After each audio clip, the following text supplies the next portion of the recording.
کھانے میں نمک کم ہے۔ شوہر نے سالن سے بھری پلیٹ میرے منہ پر دے ماری۔ سارا چہرہ جل گیا اور ساس دروازے پر کھڑی قہقہا لگانے لگی۔ کانپتی انگلیوں سے چہرہ صاف کر رہی تھی جب وہ کمرے سے نکلا اور جاتے جاتے بول گیا، تیری سزا تو طلاق ہے، مگر اس سے پہلے وہ کرنا ہے جو آج تک کسی نے اپنی بیوی کے ساتھ نہیں کیا۔ میں اسی وقت سجدے میں گر پڑی اور روتی رہی۔ جب سر اٹھایا تو ہوش فنا ہو گئے۔ رات کے 8 بج رہے تھے اور میرے ہاتھ تیزی سے چلنے لگے۔ ان تیزی سے چلتے ہوئے ہاتھوں کے پیچھے ایک بہت بڑی وجہ تھی، جو کہ میرے شوہر کا گھر پر پہنچنا تھا۔ آج اپنے چھوٹے بیٹے کی دوائی کے لیے میں کلینک گئی ہوئی تھی اور وہاں سے خوار ہو کر جب گھر واپس آئی تو کیا دیکھتی ہوں کہ میری ساس نے گھر کے کاموں کو ہاتھ تک نہیں لگایا، جیسا بکھیڑا پھیلا ہوا تھا۔ جب واپس آئی تو گھر ویسے کا ویسا منظر پیش کرنے لگا۔ میرے پاس صرف 1 گھنٹہ تھا۔ اس 1 گھنٹے میں مجھے گھر کا حلیہ بھی سدھارنا تھا، کھانا بھی بنانا تھا اور بچوں کو بھی دیکھنا تھا۔ ان سارے کاموں کی لسٹ میرے دماغ میں چلنے لگی۔ میں نے جلدی جلدی اپنے ہاتھ چلائے۔ کھانا بنانے کے دوران مجھ سے ایک غلطی ہو گئی اور وہ غلطی نے مجھ پر میری زندگی کی ساری خوشیوں کو حرام کر دیا اور مجھے اچھی طرح بتا دیا کہ میرے برے وقت میں کون میرے ساتھ ہے۔ میں بالکل تھک کر نڈھال ہو چکی تھی، لیکن گھر صاف تھا، بچے بھی صاف ستھرے تھے اور کھانا بھی بن گیا تھا۔ البتہ میری کمر کا درد جاتا ہی نہیں تھا۔ میں ابھی سکون کا سانس لینے صوفہ پر بیٹھی ہی تھی کہ باہر دروازے کی گھنٹی بجی۔ میں اچھل پڑی۔ میرے شوہر سخت مزاج کے انسان تھے، جن کے آتے ہی گھر میں ہنگامہ سا برپا ہو جاتا اور ایمرجنسی نافذ ہو جاتی۔ جلدی جلدی میں نے جا کر دروازہ کھولا، ان کے ہاتھ سے بیگ لیا اور انہیں پانی پیش کیا۔ پانی پی کر انہوں نے فوراً سے کھانا لگانے کا مطالبہ کیا۔ ان کے چہرے پر پسینے آئے ہوئے تھے۔ میں نے فوراً تولیہ اٹھایا، ان کے چہرے کا پسینہ صاف کیا، پھر ان کے ہاتھ دھلوائے۔ انہوں نے کپڑے بدلے اور میز پر آ کر کھانا کھانے لگے۔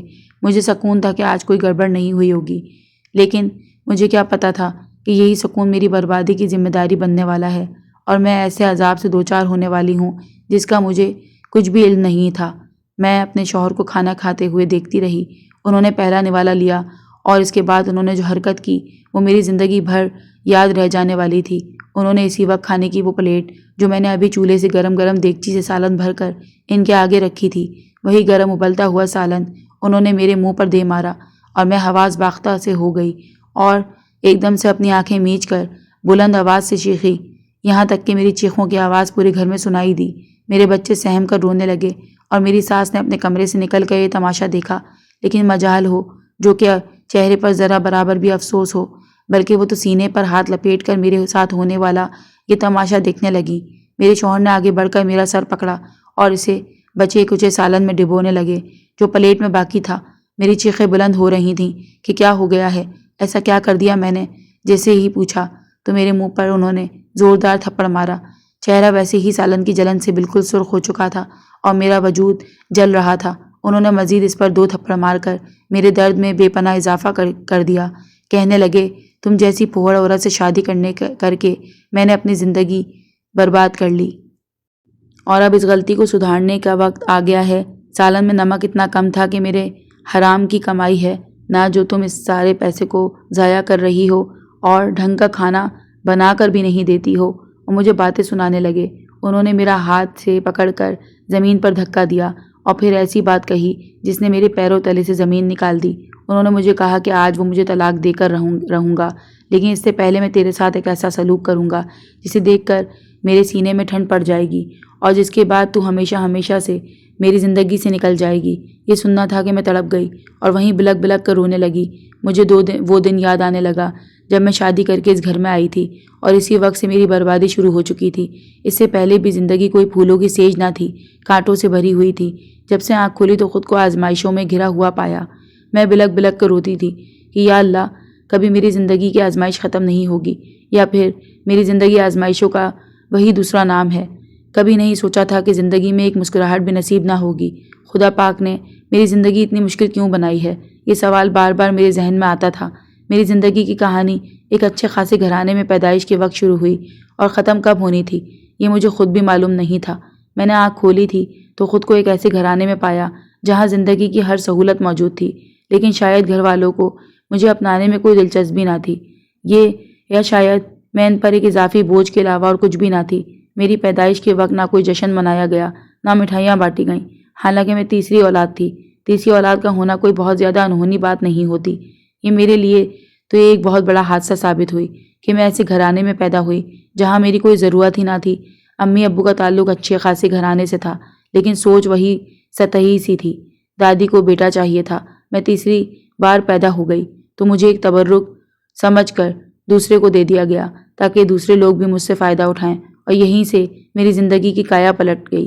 ابو اکلوتے بیٹے تھے، ان کا کوئی بھائی بہن نہیں تھا، اسی لیے دادی کی خواہش تھی کہ ابو کی اولاد میں بیٹا اور بیٹی دونوں میں موجود ہوں۔ لیکن جب میں امی کی تیسری بار امید سے ہوئی اور پھر میری پیدائش ہوئی تو جیسے ان کے سارے خواب مٹی میں مل گئے۔ امی اور ابو کی یہ پسند کی شادی تھی۔ شروع میں دادی ان سے ناراض تھیں کیونکہ وہ ابو کی شادی اپنی بھتیجی سے کروانا چاہتی تھیں، پر ابو نے امی کو پسند کر لیا۔ آفس میں کام کرتی تھیں۔ یہاں پر بات بتاتی چلوں کہ امی اور ابو کے گھرانے میں بہت فرق تھا۔ ابو ایک امیر گھرانے سے تعلق رکھتے تھے، امی متوسط طبقے سے، جہاں دوسرے بہن بھائیوں کا خرچہ اٹھانا ایک ذمہ داری سمجھا جاتا ہے۔ اسی وجہ سے کچھ حد تک امی نے ابو کو اپنے جال میں پھنسایا۔ یہ کہنا مناسب تو نہیں ہے، لیکن یہی سچ تھا، کیونکہ امی ایک بہترین زندگی گزارنا چاہتی تھیں۔ اس کے لیے ضروری تھا کہ وہ کسی امیر کبیر شادی کر لیں۔ ابو اس کمپنی میں سینئر مینیجر کے عہدے پر فائز تھے، اسی لیے امی نے ان کا انتخاب کیا۔ ان کے درمیان محبت بڑھی اور یوں دونوں نے شادی کر لی۔ دونوں کے گھر والوں میں کوئی راضی نہ تھا۔ انہوں نے اپنی من مانی کی، کورٹ میرج کر کے پھر ابو امی کو سسرال لے آئے، جہاں دادی نے تھوڑی سی پس و پیش کے بعد ان کو قبول کر لیا، کیونکہ امی خوبصورت تھیں اور بالکل ویسی ہی بہو کی شکل و صورت رکھتی تھیں جیسے میری دادی کو چاہیے تھی۔ ہمارا گھر بہت بڑا تھا، جس میں کئی کمرے تھے، نوکر چاکر تھے، غرض دنیا کی ہر نعمت موجود تھی، لیکن شاید میرے لیے یہ نعمت بنی ہی نہیں تھی۔ یہ گھر میرے لیے اجنبی تھا، یہاں کے مکین بھی مجھے کبھی اپنے لگتے ہی نہیں تھے۔ مجھ سے پہلے امی کی 2 بیٹیاں پیدا ہوئیں تو دادی نے شور مچانا شروع کیا کہ اب کی بار اگر بچہ پیدا ہوا تو وہ لڑکا ہی ہونا چاہیے۔ امی اس بات سے بہت ڈر گئیں۔ انہوں نے ابو کو مزید بچے پیدا کرنے سے انکار کر دیا، لیکن پھر قدرت نے اپنا رنگ دکھایا اور امی ایک بار پھر امید سے ہوئیں۔ تب 9 مہینے بعد میں پیدا ہوئی۔ گھر کے تمام مکینوں کے منہ لٹک گئے۔ امی کی اپنی بقا تھی، ابو کو یہ ڈر تھا کہ دادی پورے گھر میں ہنگامہ شروع کر دیں گی۔ میں نے ایک معصوم ننھی پری تھی جیسے کسی چیز کا علم ہی نہ تھا۔ خیر، میری پیدائش کے تیسرے دن یہ طے پا گیا کہ مجھے گود میں ایک ایسے بے اولاد جوڑے کو دیا جائے گا جو اپنا خرچ بھی کھینچ کھینچ کر نکالتے تھے۔ کاش میں اس وقت حواسوں میں ہوتی تو اپنی قسمت خود اپنے ہاتھوں سے لکھتی، لیکن افسوس میں ایسا نہ کر سکی، اور میں ایک اونچے گھرانے سے ایک ایسے گھرانے میں آ گئی جہاں اولاد کی کمی کے ساتھ ساتھ غربت کے بھی ڈیرے تھے۔ امی نے ایک بار بھی مجھے ایک متوسط طبقے میں دینے سے پہلے ایک بار نہیں سوچا تو غربت بھری زندگی گزار رہا تھا، اور وہ کوئی اور نہیں بلکہ میری امی کے بھائی تھے، یعنی میرے ممانی اور ماموں کو گود دے دیا۔ امی اپنے اس فیصلے سے بہت خوش تھیں، کیونکہ دادی نے انہیں کہا تھا کہ اگر تم اپنی بیٹی اپنے بھائی کو دے رہی ہو تو پھر چوتھا بچہ جو ہوگا وہ بیٹا ہی چاہیے۔ امی نے خوشی خوشی مجھے اپنے بھائی کے ہاتھ میں سونپ دیا، اور اس دن سے میری زندگی بدل گئی۔ ماموں ممانی کا خوشی کا کوئی ٹھکانہ نہ رہا۔ انہوں نے مجھے بالکل اپنی بیٹی کی طرح رکھا، لیکن یہ صرف چند مہینوں کی بات تھی۔ جب میں بڑی ہوئی اور پھر ماموں کی نوکری چلی گئی، جب تھوڑا بہت خرچہ گھر کا خرچہ چلتا تھا وہ بھی اب نہ چلنے کے برابر ہو گیا، تو ماموں مانی مجھے منحوس قرار دے دیا۔ میں بچی تھی، ان چیزوں کو سمجھ نہیں پا رہی تھی۔ ایسا لگتا تھا جیسے بہت کچھ بدل گیا ہو، اور پہلے مجھے پیار ملتا تھا، اب مجھے صرف اور صرف ان کی نفرت مل رہی تھی۔ میں کہیں کی نہیں رہی۔ اس دن میرے اندر احساس کمتری پیدا ہونا شروع ہوا، اور جب میں 4 سال کی عمر کو پہنچی تو ممانی نے ایک دن مجھے اس قدر مار پیٹ کے گھر سے باہر نکال دیا کہ جا دفع ہو جا، اپنی ماں کے پاس چلی جا۔ دوسری طرف امی جو چوتھی بار امید سے ہوئیں تو اللہ نے انہیں بیٹا دیا، اور یوں وہ مجھے تو یکسر بھلا بیٹھیں۔ ادھر ماموں اور ممانی نے میری زندگی اجیرن کر دی۔ جیسے جیسے میں بڑی ہو گئی ویسے ویسے مجھے احساس ہوا کہ میں دنیا میں آ ہی کیوں تھی، کاش میں پیدا ہی نہ ہوتی۔ یہ خیال ہی بار بار میرے ذہن میں پیدا ہوتا۔ ماموں اور ممانی نے جب گود لیا، اس کے 3 سال بعد ہی ان کا بیٹا پیدا ہوا تھا، اور تب سے انہوں نے مجھے نظر انداز کرنا شروع کر دیا۔ میں کیا پہنتی ہوں، کیا کھاتی ہوں، مجھے کس چیز کی ضرورت ہے، یہ تمام چیزیں جیسے اب ان کے سر کا درد نہیں رہا۔ انہوں نے میری زندگی کو برباد کر کے رکھ دیا۔ میں بالکل ٹوٹ کر رہ گئی۔ جب 8 سال کی عمر تک پہنچی تب تک میں نے یہی جملے سنے کہ یہ بچی منحوس ہے۔ جب اسے اپنے ماں باپ کے گھر پیدا ہوئی تو اپنی ماں کے لیے اس نے مصیبت کھڑی کی، اور جب ہمارے گھر آئی تو ہمارے لیے بھی مصیبتوں کے پہاڑ لے کر آئی، اور جب ہمارے گھر پر آ کر اس نے توڑے ہیں۔ ان کی یہ گفتگو میرا دل چیر کر رکھ دیتی۔ اب ان کے لیے ان کا بیٹا ہی سب کچھ تھا۔ میں یہ سب کچھ برداشت نہیں کر پاتی تھی۔ انہوں نے مجھے تعلیم دلوانے کی بھی ضرورت محسوس نہ کی، لیکن جب میں نے ماموں سے جھگڑ کر یہ کہا کہ آپ نے ہی میری ماں سے الگ کیا ہے، آپ ہی میری تعلیم کی ذمہ داری عائد ہوتی ہے۔ خدا کے لیے آپ مجھ سے میرا یہ حق نہ چھینیں۔ تو انہوں نے مجھے سرکاری اسکول میں جیسے تیسے داخل کروا دیا۔ میرا یونیفارم، میری کتابیں، ان تمام چیزوں سے اب انہیں کوئی لگاؤ نہیں تھا۔ میں ان کے لیے کوئی اہمیت نہیں رکھتی تھی۔ جب میں پیدا ہوئی تو انہوں نے امی ابو کو ہر ممکن حد تک یقین دلانے کی کوشش کی کہ ہم اسے ہتھیلی کا چالا بنا کے رکھیں گے، لیکن یہ دعویٰ جھوٹا ثابت ہو گیا۔ انہوں نے مجھے بیٹی تو کیا نوکرانی ہی بنا کر رکھ دیا۔ صبح سے لے کے شام تک میں گھر کے کاموں میں لگی رہتی، حالانکہ میری عمر صرف 10 برس تھی۔ ان 10 برسوں میں مجھے اپنی زندگی سے ہی نفرت ہو گئی تھی۔ امی اور ابو نے پیچھے پلٹ کر نہ پوچھا۔ ایک دو بار مومانی نے ان سے ملاقات کرنے بھیجا تو انہوں نے بھی مجھ سے اس قدر اجنبیوں والا رویہ اختیار کیا کہ میرے آنسو نکل آئے، اور میں نے سوچ لیا کہ اس دنیا میں میرا کوئی نہیں، میری ذات کا محور صرف اور صرف خدا ہے، اس کے علاوہ کسی اور کے لیے کوئی اہمیت نہیں رکھتی ہوں۔ میری زندگی ایک دم سے جیسے بدل کر رہ گئی۔ میں اب دن رات اللہ تعالیٰ سے ہی باتیں کیا کرتی ہوں اور اسی کو اپنا دوست بنا لیا۔ میں نے میٹرک مکمل کر لیا تو ماموں مانی نے جلد میرے رشتے دیکھنا شروع کر دیے، اور رشتے بھی ایسے کہ کانوں کو ہاتھ لگاتی۔ کبھی کسی 50 سال کی عمر کے شخص کا رشتہ ڈھونڈ رہے ہوتے تو کبھی کسی بڈھے کو سنبھالنے کے لیے کسی لڑکی کی ضرورت کے طور پر میرے نکاح کے لیے مجھے پیش کر دیتے۔ ان تمام چیزوں سے عاجز ہو گئی تھی اور روتے ہوئے اللہ سے یہی دعا مانگتی رہی کہ یا اللہ تو مجھ پر رحم فرما، مجھے ایسے لوگوں کے حوالے کر کہ وہاں میری زندگی آسان ہو جائے۔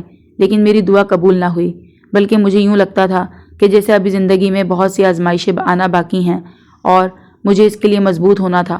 دن یوں ہی گزرنے لگے۔ تبھی میں ہماری پڑوس میں ثریا خالہ آ کر رہنے لگیں۔ اکثر مجھے چھت پر دن رات کپڑے سکھاتے ہوئے دیکھتیں تو مجھے اپنے پاس بلا کر ایک دن انہوں نے پوچھا، بیٹا تم کون ہو؟ کیا تمہارے ماں باپ حیات نہیں ہیں؟ میں اکثر دیکھتی ہوں کہ تمہیں ڈانٹ رہی ہوتی ہیں، کبھی مار رہی ہوتی ہیں، کیا بات ہے؟ کیا تم ان کی سگی اولاد نہیں ہو؟ میری آنکھوں میں آنسو آ گئے۔ میں نے ان سے صرف اتنا کہا کہ جب اپنے منہ پھیر لیں تو پھر پرائی سے کیا شکوہ کرنا چاہیے۔ میری عمر 12 برس کی تھی۔ میں نے انہیں اتنا بتایا کہ میں ان کی سگی اولاد نہیں ہوں تو انہوں نے مجھے پال کر بڑا کیا ہے، زبردستی میرے ماں باپ سے لے لیا تھا، اور میری ماں باپ نے بھی انہیں شوق سے دے دیا۔ بس یہی سے میری کہانی شروع ہوئی ہے اور میں اب تک ذلیل و خوار ہوتی چلی آ رہی ہوں۔ ثریا خالہ کو مجھ پر بہت ترس آیا اور انہوں نے مجھے اپنے گلے سے لگا کر کہنے لگیں، تمہیں کسی چیز کی ضرورت ہو تو مجھے کہا کرو میری بیٹی۔ نہیں ہے، مجھے بہت شوق تھا کہ میری کوئی بیٹی ہو جس سے میں باتیں کروں، اس سے اپنے دل کا حال کہوں۔ سمجھو آج سے تم میری بیٹی ہو۔ یہ سن کر میری آنکھوں سے آنسو آ گئے اور میں نے ان سے دوستی کر لی۔ یہ دوستی میری لے پالک ماں سے چھپی ہوئی تھی، ورنہ کوئی بعید نہیں تھی کہ وہ مجھے گھر میں چھپا کر رکھتیں۔ اب مجھے کوئی بھی مسئلہ ہوتا تو میں بلا جھجک ثریا خالہ سے اپنے مسائل بیان کرنے لگتی۔ وہ ہر بار مجھے سنبھال لیتیں۔ مومانی جان ایک بار پھر سے میرے رشتے دیکھنا شروع کر دیے۔ انہوں نے ثریا خالہ کے بیٹے کا رشتہ بھی ٹھکرا دیا۔ یہ بات مجھ پر بجلی بن کر گری تھی، کیونکہ ثریا خالہ واقعی میں ایک اچھی اور نیک انسان تھیں۔ انہوں نے ایک دو بار مومانی جان کو خوف خدا دلانے کی کوشش کی کہ تم کیسی انسان ہو، تم اس بچی کی ذمہ داری دی ہے اور اب تم اس کی ذمہ داری سے دستبردار ہو رہی ہو، تمہیں ایسے کام نہیں کرنے چاہیے۔ جب ذمہ داری لو تو اسے خوف خدا کے زیر اثر نبھاؤ، ورنہ تم گنہگار ٹھہرو گی۔ روبینہ مومانی کو اس وقت تو احساس ہوا تھا، لیکن اس کے بعد انہوں نے جیسے ایک بار پھر سے بے حسی دکھانا شروع کر دی اور محض 15 برس کی عمر میں انہوں نے میرا رشتہ طے کر دیا۔ ثریا خالہ کو بہت دکھ ہوا تھا۔ انہوں نے بار بار روبینہ مومانی سے کہا کہ تم ایسا مت کرو، میں اسے بہو بنانے کے لیے تیار ہوں، لیکن روبینہ مومانی کو شاید مجھ سے کوئی حسد تھا یا بیر تھا یا کیا تھا کہ مجھے کچھ سمجھ نہیں آئی۔ انہوں نے ثریا خالہ کی بات کو ذرا مان نہ رکھا اور مجھے بیاہ دیا۔ وہ دن میری زندگی کا سب سے خوفناک ترین دن تھا اور مجھے اس بات کا ذرہ برابر بھی شعور نہ تھا۔ خوفناک اس وجہ سے کہ میرے سسرال والے اور میرے میکے والوں میں کچھ فرق نہ رہا۔ ماموں مومانی نے تو جیسے مجھے ایک بوجھ کی طرح اتار کر پھینک دیا، اور پھر اس کے بعد کیا ہوا میں لفظوں میں بیان نہیں کر سکتی۔ میرے سسرال والے شروع میں تو مجھ سے بہت پیار کرتے، لیکن بالکل میرے ماموں مومانی کی طرح ہو گئے، لیکن اس کے بعد انہوں نے جو کچھ میرے ساتھ کرنا شروع کیا اس نے میرے پورے وجود کو ہلا کر رکھ دیا۔ میرے اصلی ماں باپ کو مجھ سے متعلق کسی خبر میں کوئی دلچسپی نہ رہی، نہ ہی انہوں نے معلوم کرنے کی کوشش کی کہ بلکہ وہ اپنی زندگی میں مگن ہو گئے۔ انہوں نے اپنی دونوں بڑی بیٹیوں کو یعنی میری بہنوں کو اچھی جگہ بیاہ کر بہت سارا جہیز دیا تھا۔ یہاں جہیز نہ لانے کی پاداش میں مجھے اپنے سسرال میں بہت کچھ برداشت کرنا پڑا۔ میرے شوہر بہت سخت مزاج کے انسان تھے۔ انہوں نے کبھی بھی مجھے پیار محبت توجہ نہ دی، الٹا ہر وقت مجھے ٹوکتے رہتے، کبھی کسی غلطی پر تو کبھی کسی غلطی پر۔ سونے پہ سہاگا میری اولاد بھی نہیں ہو رہی تھی۔ شادی کو 1 سال ہو گیا تھا اور یہ 1 سال میں نے تانوں اور تشنوں میں گزارا تھا کہ میری اولاد کیوں نہیں ہو رہی، مجھے گھر کے کام نہیں آتے، مجھے ڈھنگ بھی نہیں ہے، میں ایک پھوہڑ بہو ہوں۔ یہ سب کچھ مجھے میری ساس سے سننا پڑتا، اور شوہر اکلوتے لاڈلے تھے، اپنی ماں کی ہر بات سنتے۔ انہوں نے مجھے کبھی پوچھنے کی کوشش محسوس نہ کی۔ جب کبھی ان کی والدہ انہیں پٹیاں پڑھاتیں تو وہ الٹا مجھ پر آ کر برس پڑتے اور مجھ پر ہاتھ بھی اٹھانے سے دریغ نہ کرتے۔ شادی کے 6 مہینے ایسے ہی گزر گئے۔ شروع کے 15 دن بس خوشی سے گزرے۔ اس کے بعد جو کچھ میرے ساتھ سلوک روا رکھا گیا، ہر دن میری آنکھوں سے آنسو بہتے۔ میں بہت کمزور ہو گئی تھی۔ ایک دن نام نہاد میکے میں آ کر بیٹھ گئی کہ اب دوبارہ نہیں جاؤں گی، تو ماموں ممانی نے مجھے ہاتھ پکڑ کر گھر سے باہر نکال دیا۔ یہاں آنا ہے تو ضرور آؤ، لیکن ہمیشہ کے لیے تمہیں نہیں رکھ سکتے، تمہیں گود لینا ہی سب سے بڑی غلطی ہے۔ انہوں نے اپنے بیٹے کی بھی شادی کر دی تھی اور اس کی بھی بیوی آ چکی تھی۔ اب تو میرا وہاں جانا بالکل بند ہو گیا۔ میں بے بسی اور مجبور ہو گئی۔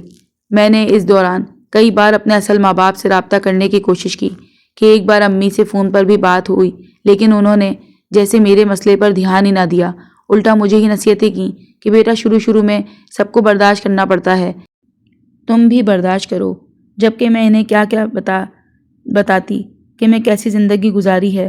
میرا نام نہاد میکا بھی مجھے بالکل سکون نہ دے سکا، اور اب سسرال نے تو جیسے ہر حد پار کر دی تھی۔ سالن میں ذرا بھی کمی بیشی ہو جاتی تو میرے شوہر وہیں چیزیں اٹھا کر پھینکنا شروع کر دیتے، اور ساس دور کھڑی ہو کر تماشا دیکھتی، اپنے بیٹے کو بالکل بھی نہ روکتی، نہ یہ کہتی کہ یہ بھی کسی کی بیٹی ہے، آج اگر تم نے اس کے ساتھ اچھا سلوک کرو گے تو کل کوئی تمہاری اولاد کے ساتھ اچھا سلوک کرے گا۔ لیکن نہ تو میری ساس کو کوئی خوف خدا تھا، نہ ہی میرے شوہر کو یہ پتا تھا کہ عورت کے ساتھ کیسا سلوک کرتے ہیں۔ انہیں تو بس اپنی عزت پیاری تھی، اور انہوں نے مجھے پیروں تلے رول دیا۔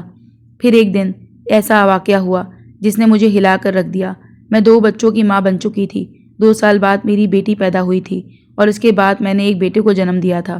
تب کہیں جا کر ساس تھوڑا تھم چکی تھیں، ان کے تانے کچھ ختم ہوئے تھے، لیکن پیٹھ پیچھے وار کرنا انہوں نے نہ چھوڑا، اور پھر وہ ہوا جس کا میں نے کبھی تصور بھی نہ کیا تھا۔ اس رات میرے بیٹے کی طبیعت بہت خراب تھی۔ شوہر تو میرے برابر میں بستر میں آرام سے سو رہے تھے، اور میں ساری رات کی جاگی ہوئی تھی۔ صبح آنکھ دیر سے کھلی تو شوہر نے بہت سی باتیں سنا دیں۔ میں چپ چاپ سنتی رہی۔ سر میں بے حد درد تھا، ساری رات نیند جو نہیں ہوئی تھی۔ ادھر ساس نے بھی واویلا مچانا شروع کر دیا کہ کیسی انسان ہے، اسے کسی چیز کا خیال نہیں، شوہر بھوکا ہی چلا گیا، اسے ایسی بات کا انتظار ہے۔ میں چپ چاپ ساس کی بھی بات سنتی رہی۔ میرے اندر برداشت بہت زیادہ پیدا ہو گئی تھی۔ میں نے ایک عرصے درندوں کے درمیان جو گزارا تھا، شوہر کے جاتے ہی میں نے سکون کا سانس لیا اور اپنے بیٹے کو لے کر ڈاکٹر کے پاس آئی۔ وہاں ڈاکٹر کی ایک لمبی قطار دیکھ کر میرے اوسان خطا ہو گئے، کیونکہ آج شوہر نے کہا تھا کہ وہ جلدی گھر آئیں گے، اور اب میرا سانس تیز ہو گیا کیونکہ ڈاکٹر نے دوائیوں کی ایک لمبی لسٹ تھمائی۔ دوائی کی دکان پر پہلے ہی بہت رش تھا۔ وہاں جا کر قطار میں کھڑے ہو کر اپنے بخار میں تپتے ہوئے بیٹے کو اپنی گود میں چھپا کر میں نے 1 گھنٹہ انتظار کیا، تب جا کر کہیں مجھے دوائی ملی۔ میں فوراً رکشہ پکڑ کر اپنے گھر آ گئی، جہاں میں نے جلدی ہاتھ چلایا۔ میرے پاس صرف 1 گھنٹہ تھا۔ 7 بجے شوہر نے آ جانا تھا، اور میں نے روبوٹ کی طرح کام کیا، کیونکہ ساس نے حسب معمول میری کوئی مدد نہ کی اور ہاتھ پر ہاتھ دھرے میرے آنے کا انتظار کرتی رہی۔ کھانا بھی نہیں بنا تھا، میری بیٹی بھی بھوکی بیٹھی تھی، اور یہ سب دیکھ کر میں رو پڑی۔ لیکن اگر رونے میں وقت ضائع کرتی تو شوہر دوبارہ سے باتیں سناتے کہ تم جیسی ہزاروں لڑکیاں اپنے گھر بسائے ہوئے ہیں، اور تم ہو کہ بس تمہیں رونے کے سوا کچھ بھی نہیں آتا۔ لیکن میں اور کر بھی کیا سکتی تھی؟ میرے پاس ماں باپ کے نام پر کوئی خاص اور ٹھوس رشتہ بھی نہیں تھا، اور نہ ہی شوہر میں اتنی ہمت تھی کہ وہ اپنی ماں کے خلاف کھڑا ہو سکے۔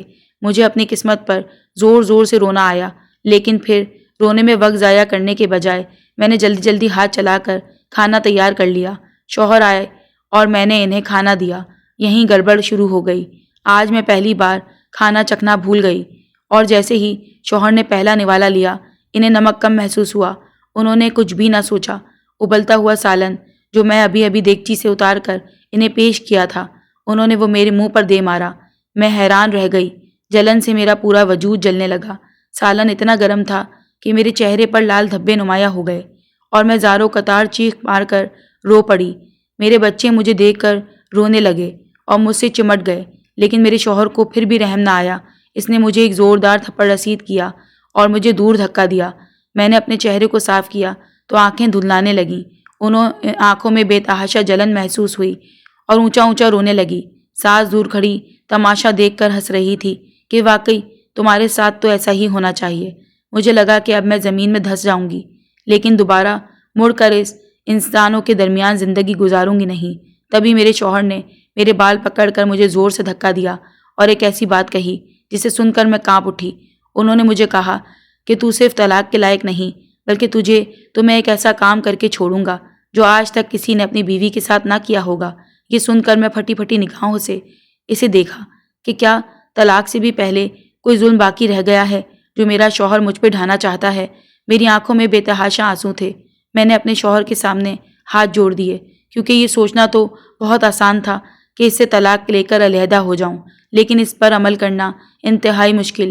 لیکن اس کے بعد میرے شوہر نے کیا، مجھے اس کو چھوڑنے کا فیصلہ بے تحاشا آسان لگا تھا۔ میں نے کچھ بھی نہ سوچا اور دوڑ کر اپنے کمرے میں بند ہو گئی۔ رات کے نہ جانے کون سا پہر میرا شوہر نے مجھے اٹھایا، ایک لباس دے کر کہا پہن کر تیار ہو جاؤ۔ جو کچھ تو نے آج کیا ہے، یہ معلوم ہوتے ہوئے بھی کہ مجھے کھانا بالکل پرفیکٹ چاہیے ہوتا ہے، تو اس بات کا خیال نہ رکھا۔ تو بیوی کس بات کی ہے؟ میں تجھے طلاق دے دوں گا، لیکن اس سے پہلے تجھے تیار ہونا ہوگا۔ اس نے زور زبردستی سے مجھے کپڑے تبدیل کروائے۔ میں تیار ہو کر باہر آئی تو اس نے مجھے دلہن کی طرح میک اپ کرنے کو کہا۔ میں روتی چلی جا رہی تھی۔ اس کے ہاتھ میں پکڑی پستول کو دیکھ کر مجھے ڈر بھی لگ رہا تھا کہ اگر مجھے کچھ ہو گیا تو میرے بچوں کا کیا ہوگا۔ اور یہیں سے میرے شوہر نے درندگی کا مظاہرہ کیا۔ جب میں تیار ہو گئی اور میری آنکھوں میں آنسو تھے تو اس نے مجھے آنکھیں صاف کرنے کا کہا اور ہاتھ پکڑ کر مجھے ڈرائنگ روم میں بھیج دیا، جہاں کا منظر دیکھ کر میری آنکھیں پھٹی کے پھٹی رہ گئیں۔ وہاں ان کے دوستوں کی ایک لمبی قطار تھی۔ کوئی کل 5 سے 6 دوست تھے جو مجھے درندوں کی طرح دیکھ رہنے لگے۔ یعنی میرے شوہر نے مجھے بیچ دیا تھا۔ انہوں نے مجھے وہیں کھڑے کھڑے طلاق دی اور اپنے دوستوں کو اشارہ کیا کہ اس عورت کو نوچ کھسوٹ کر اسے وہاں پہنچا دو جہاں سے اس کی واپسی ممکن نہ ہو سکے۔ میں اس سے بچے بھی چھین لوں گا۔ یہ عورت سزا کے لائق ہے جو اپنے مردوں کا خیال نہ رکھ سکیں۔ یہ سن کر میری بس ہو گئی۔ میں نے اس وقت ڈرائنگ روم میں گلدان پڑا اٹھایا اور اپنے شوہر کے سر پر دے مارا۔ اس کے دوستوں کو انگلی اٹھا کر زور زور سے چلاتے ہوئے خبردار کیا کہ اگر تم میں سے کوئی بھی آگے بڑھا تو میں اپنے بھائی کو بلا لوں گی جو خفیہ ایجنسی میں نوکری کرتا ہے۔ اس کے بعد تم لوگوں کو کیا حال ہوگا اچھی طرح جانتے ہو۔ میرے شوہر کی حالت دیکھ کر ان کے سر سے بے تحاشا خون بہہ رہا تھا۔ یہ لوگ صدمے میں آ گئے اور فوراً وہاں سے بھاگ گئے۔ تبھی میں نے پولیس کو کال ملائی اور اپنے دونوں بچوں کو لے کر گھر سے بھاگ گئی۔ راستے میں ہی پولیس وین دکھی تو میں روتے ہوئے ان سے مدد مانگ کر وہیں سڑک پر بیٹھ گئی۔ انہوں نے میری حالت دیکھی تو انہیں اندازہ ہوا کہ آخر میرے ساتھ کیا ہوا ہے۔ میں دوڑ کر افسر کے پاس گئی اور اپنے ہاتھ جوڑ کر اسے صرف اتنا کہا کہ میرے ظالم شوہر نے نہ صرف مجھے طلاق دی بلکہ مجھے اپنے دوستوں کو 2 ٹکے کے عوض بیچ دیا اور بچے بھی رکھنے کی دھمکی دی۔ میں نے ہمت کا مظاہرہ کیا، گلدان پڑا اٹھا کر اس کے سر پر مارا۔ یہ سب کچھ میں نے اپنے دفاع میں کیا۔ مجھے اپنے بچوں کی اپنی جان کی فکر ہے اور مجھ سے ضرور بدلہ لے گا، میری جان کا دشمن بن جائے گا۔ اس نے مجھ پر ظلم و تشدد کی ہر حد پار کر دی ہے۔ ساتھ ہی میں نے وہاں موجود لیڈی کانسٹیبل کو اپنے جسم پر موجود نشانات بھی دکھائے۔ انہوں نے مجھے ساتھ تھانے چلنے کو کہا۔ سب سے پہلے انہوں نے میرے کپڑے بدلوائے اور پھر اپنے بچوں کو اپنی گود میں لے کر سینے سے لگائے۔ اس کانسٹیبل پولیس کو سب کچھ بتانے لگی کہ میرے شوہر نے میرے ساتھ آج تک کیا کیا کیا اور آج تو اس نے حد ہی کر دی۔ مجھے 2 نمبر عورت سمجھ کر اس نے بیچنے کی ٹھان لی، لیکن اس پر میری عزت نے جوش مارا اور میں نے اسی وقت اسے زخمی کر کے ہسپتال پہنچا دیا۔ پولیس نے مجھے بتایا کہ وہ بری طرح زخمی ہو چکا ہے، ہسپتال پہنچ گیا ہے۔ اس نے تمہیں جان سے مارنے کی دھمکی دی، ہمارے سامنے دی، لیکن اب تمہارے بیانات کی روشنی میں ہم نے اسے گرفتار کر کے اقدام قتل کا مقدمہ چلایا ہے۔ انہوں نے میرے جسم پر موجود تشدد کے نشانات کی بھی ایک رپورٹ بنائی اور میرے شوہر کی جیل ہو گئی۔ بیوی پر تشدد کے کیس میں، اقدام قتل کے کیس میں اور ذہنی طور پر ٹارچر کرنے اور مار پیٹ کے کیس میں پولیس نے انہیں اندر کر دیا تھا۔ انہوں نے مجھے تحفظ فراہم کیا۔ میں رو پڑی تھی کہ اب میں کہاں جاؤں گی، کیونکہ میرا کوئی ٹھکانہ نہ تھا۔ دوبارہ میں کہ گئی تو ماموں مانی ضعیف ہو چکے تھے۔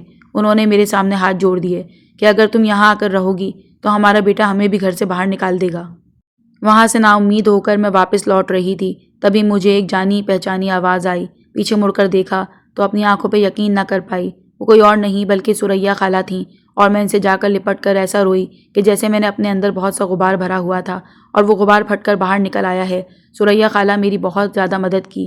انہوں نے ہر ممکن حد تک یہ کوشش کی کہ مجھے اس گھر میں کوئی مشکل پیش نہ آئے۔ ان کا بیٹا وکیل بن چکا اور بیرون ملک مقیم اپنے دوست کے ساتھ کوئی کاروبار کر رہا تھا۔ ثریا خالہ نے جیسے ہی اپنے بیٹے کو فون پر بتایا کہ میں 2 بچوں کے ہمراہ شوہر سے طلاق لے کر واپس آ گئی ہوں، تو اس نے نہ جانے ایسا کیا کہا کہ ثریا خالہ حیران رہ گئیں۔ میں نے ثریا خالہ سے 2-3 دن کا وقت مانگ لیا اور کہا کہ میں جلد ہی اپنا ٹھکانہ کر کے یہاں سے واپس لوٹ جاؤں گی۔ اپنے بچوں کو ثریا خالہ کے حوالے کرا اور میں بہت سارے کام تلاش کرنے کی کوشش کری۔ تب مجھے ایک عورت نے بتایا کہ اگر تمہیں سلائی آتی ہے تو سلائی کرنا شروع کر دو، اگر بچوں کو پڑھا سکتی ہو تو شام میں بچوں کو ٹیوشن پڑھا لو، اس طرح تمہارا خرچہ آہستہ آہستہ نکل آئے گا۔ میں نے اس کی بات پر عمل کرنا شروع کیا، لیکن سب سے پہلے میں نے اپنے پاس موجود زیور بیچ کر ایک گھر کرائے پر حاصل کیا اور اپنے بچوں کو لے کر وہاں چلی آئی۔ حالانکہ ثریا خالہ مجھے منع کر رہیں، لیکن میں ان کا بس اتنا ہی احسان لے سکتی تھی۔ اس سے زیادہ احسان لیتی تو شاید خود سے نظریں نہ ملا پاتی۔ میں نے اللہ کا نام لے کر اپنے بچوں کو سرکاری اسکول میں داخل کر دیا، کیونکہ میرے بچے بہت چھوٹے تھے اور میرے شوہر اور ساس کو بالکل بھی ان کی پڑھائی کرانے کی کوئی دلچسپی نہ تھی۔ اس لیے میں نے اپنے بلبوتے پر انہیں سرکاری اسکول میں داخل کروا دیا اور خود سارا دن گھر میں بیٹھ کر سلائیاں کرتی رہتی۔ میری عمر اس وقت صرف 22 برس تھی اور ان 22 برسوں میں نے جیسے کئی سالوں کا تجربہ حاصل کر لیا تھا۔ میرے شوہر کو تو جلد قید کی سزا ہو گئی اور انہیں پورے 30 سال جیل میں قید ہونا پڑا۔ یہ خبر میرے لیے بہت زیادہ خوشی کی خبر تھی۔ میں اس وقت اللہ کے آگے گڑ گڑا کر سجدے میں دعائیں مانگتی تھی کہ وہ درندہ کبھی جیل سے باہر نہ آئے، اور جب مجھے پتہ چلا کہ اسے اتنے سال کی قید ہوئی تو میری خوشی کا کوئی ٹھکانہ نہ رہا۔ میرے بچے بہت زیادہ سہم گئے تھے اور میں نے انہیں بتایا تھا کہ اب ان کا باپ بھی میں ہوں اور ان کی ماں بھی میں ہی ہوں۔ انہوں نے کوئی سوال نہ کیا، کیونکہ وہ میری طرح صابر و شاکر تھے۔ انہوں نے بھی جان لیا تھا کہ ہمارے بابا نے ہماری ماں کے ساتھ اچھا نہیں کیا، اس لیے وہ بالکل خاموش ہو کر رہ گئے۔ دن گزرنے لگے۔ میں صبح سلائی کرنے بیٹھتی تو شام تک سلائی کرتی رہتی، ساتھ ساتھ گھر کے کام بھی چلتے رہتے، اور پھر شام کو میں ٹیوشن پڑھاتی۔ کیونکہ میں نے میٹرک کر لیا تھا، نہ مجھے اپنے لے پالک والدین کی کوئی خبر تھی اور نہ مجھے اپنے حقیقی والدین کی کوئی خبر مل سکی۔ حالانکہ میں نے خود ہی ہر چیز سے کنارہ کشی اختیار کر لی اور سوچا کہ جو بھی بنوں گی خود ہی بنوں گی، کسی کا سہارا نہیں لوں گی۔ البتہ ثریا خالہ اکثر میرے بچوں کے پاس آ کر خیر خیریت معلوم کرتی تھیں، اور اکیلی عورت کا رہنا بھی بہت مشکل کام تھا۔ اس سلسلے میں مجھے بہت زیادہ مشکلات کا سامنا کرنا پڑا۔ کوئی مرد فری ہونے کی کوشش کرتا، کبھی کوئی بلا وجہ تنگ کرتا، اور جیسے ہی پتہ چلتا کہ میں اکیلی ہوں، ایک بار تو ایک مرد میرے دروازے کے باہر آ کر کھڑا ہو گیا۔ لیکن مجھے بھی شیرنی بن کر انہیں بتانا پڑا کہ ایک عورت کا شکار کرنا اتنا آسان نہیں، اور نہ ہی اسے اپنے جال میں پھنسانا اتنا آسان کام ہے۔ میں وقت سے پہلے مضبوط ہو گئی۔ میرے بچے بھی اب بڑے ہونے لگے۔ 25 سال کی عمر کو پہنچی تو اپنے پاس اچھی خاصی جمع پونجی اپنا پیٹ کاٹ کاٹ کر میں نے جمع کر لی۔ دن گزرنے لگے۔ میں نے اپنے بچوں کے لیے بہت سی خواہشات کو مارا تھا۔ تبھی ایک دن دروازے پر دستک ہوئی۔ میں نے دروازہ کھولا تو سامنے ایک نفیس سی عورت کھڑی تھیں۔ ان کے چہرے کے نقوش کچھ جانے پہچانے لگنے لگے۔ میں نے ان سے پوچھا، آپ کو کس سے ملنا ہے؟ تو کہتی ہیں تم سے ہی ملنا ہے۔ میرے گلے لگ گئیں۔ مجھے پتہ چل گیا کہ وہ نفیس سی خاتون میری حقیقی ماں تھیں، جنہوں نے مجھے ہمیشہ آنکھیں موڑ لیں اور کبھی پلٹ کے میرے بارے میں نہ پوچھا، اور مجھ سے مل کر روتی رہیں۔ لیکن میں بالکل خاموش سپاٹ چہرے سے انہیں دیکھتی رہی۔ ان کے پہننے اوڑھنے، غرض ان کے ہاتھوں میں موجود زیورات سے بھی اندازہ لگا سکتی تھی کہ وہ کس قدر خوشحال زندگی گزار رہی ہیں۔ لیکن میں ان کی امارت سے متاثر نہ ہوئی۔ بھلا میں ان کی امارات سے متاثر کیسے ہوتی کہ اس عورت سے میں نے زندگی میں ہمیشہ یہ شکوہ رکھا کہ آخر انہوں نے مجھے ہی کیوں قربانی کا بکرا بنایا۔ لیکن میں چپ چاپ رہی۔ تب انہوں نے پاسپورٹ نکال کر میرے سامنے بڑھایا کہ تمہارے کاغذات مکمل ہیں، تم ہمارے ساتھ باہر چلو۔ میں ان کی شکل دیکھتی رہ گئی۔ مجھے ذرا برابر بھی ان پر ترس نہ آیا۔ میں نے پاسپورٹ لے کر ریزہ ریزہ کر دیا۔ میں صرف اتنا کہا کہ آپ مجھ سے ملنا آئی ہیں، یہی بہت ہے۔ لیکن جس طرح میں نے زندگی میں جد و جہد اکیلے کی آگے بڑھنے کا فیصلہ کیا ہے، مجھے کسی کی ضرورت نہیں۔ آپ اب دوبارہ یہاں نہ آئیے گا، کیونکہ آپ کی بیٹی جسے آپ نے ماموں موانی کو دیکھ کر بات ختم کر دی تھی، وہ وہیں مر گئی تھی۔ اب میرا آپ سے کوئی تعلق نہیں۔ امی کی آنکھوں میں آنسو تھے، لیکن مجھے بالکل بھی رحم نہ آیا، نہ میرے دل میں نرمی پیدا ہوئی، کیونکہ جو کچھ میں نے سہا تھا ان کا 1% بھی انہیں معلوم نہ تھا۔ اس لیے میں کیسے ان کے ساتھ چلی جاتی۔ وہ کچھ دیر بیٹھی رہیں اور پھر اٹھ کر چلی گئیں، دوبارہ کبھی واپس نہ آنے کے لیے۔ میرا دل رو پڑا، لیکن میں کیا کرتی؟ جو شخص میرے ساتھ میرے برے وقت میں موجود نہ ہوتا، میں کیسے انہیں اپنے اچھے وقت میں پاس آنے کی اجازت دے دیتی؟ دروازہ بند کر کے کافی دیر تک میں روتی رہی، تبھی دوبارہ دروازہ بجا۔ دروازہ کھولا تو سامنے ثریا خالہ کھڑی مسکرا رہی تھیں، اور ان کے ساتھ ان کا بیٹا بھی تھا جو مجھ سے تقریباً 5 سال بڑا تھا۔ مجھے دیکھ کر مسکرایا۔ ثریا خالہ اندر آئیں، کہنے لگیں، بس بہت ہو گیا، بہت اکیلے زندگی گزار لی، اب ہمیں بھی موقع دو اپنی خدمت کا۔ تمہاری جیسی صبر والی لڑکیاں میں نے کہیں نہیں دیکھیں، جس نے اتنی کم عمری میں ہی اپنی ساری مشکلات کو خود حل کیا اور آج فخر سے سر اٹھا کر زندگی گزار رہی ہیں۔ مجھے ان کی بات کا مفہوم سمجھ نہیں آیا، لیکن اس وقت میری آنکھیں پھٹی کے پھٹی رہ گئیں جب انہوں نے میرے سامنے میرے ہاتھ میں اپنے بیٹے کے نام کی انگوٹھی پہنائی، اور ان کے بیٹے نے مجھے باقاعدہ طور پر ہاتھ جوڑ کر یہ کہا کہ میں پچھلے 10 سالوں سے تمہارا انتظار کر رہا ہوں، اور آج یہ میرا انتظار ختم ہوا ہے، لہٰذا اب تم منع نہیں کر سکتی۔ مجھے تمہارے بچوں سے کوئی مطلب نہیں، ہم ایک نئی جگہ پر جا کر نئے شہر میں اپنی زندگی بسائیں گے۔ میں نے کاغذات مکمل کر لیے ہیں، بس کچھ قانونی کارروائی رہتی ہے، پھر میں، امی، تم، بچے یہاں سے ہمیشہ ہمیشہ کے لیے دوسرے ملک جا کر رہیں گے جہاں کوئی غم نہ ہو۔ یہ سب میرے لیے ناقابل یقین تھا، شاید میری ان دعاؤں کا ثمر تھا جو میں اکثر رات کو اٹھ کر سجدے میں مانگا کرتی تھی۔ ثریا خالہ کے بیٹے جیسا لائق فائق شوہر اگر مجھے پہلے مل جاتا تو زندگی گلزار ہو جاتی، لیکن اب بھی دیر نہیں ہوئی تھی۔ میرے بچوں نے بھی میرے شوہر سے خوب دل لگا لیا تھا، اور میں اب ان کے ساتھ انتہائی پرسکون ملک میں اپنوں سے دور زندگی گزار رہی تھی۔ اب میری زندگی پر صرف اور صرف شکر گزاری ہی ہوتی ہے، اور میں اپنی زندگی کی اس کایا پلٹ پر حیران ہو کر مسکرا دیتی ہوں کہ اللہ تعالیٰ نے میری زندگی میں خوشیاں ہی خوشیاں لکھنی تھیں، لیکن بہت سے غموں سے گزار کر آج ہمارے سارے غم ختم ہو گئے تھے، اور اب صرف اور صرف خوشیاں ہی خوشیاں میری زندگی میں چھائی ہوئی تھیں۔ اب مجھے کسی سے کوئی شکوہ نہیں تھا، بلکہ میری زندگی اب بہت شکر گزاری کے آسرے گزر رہی تھی۔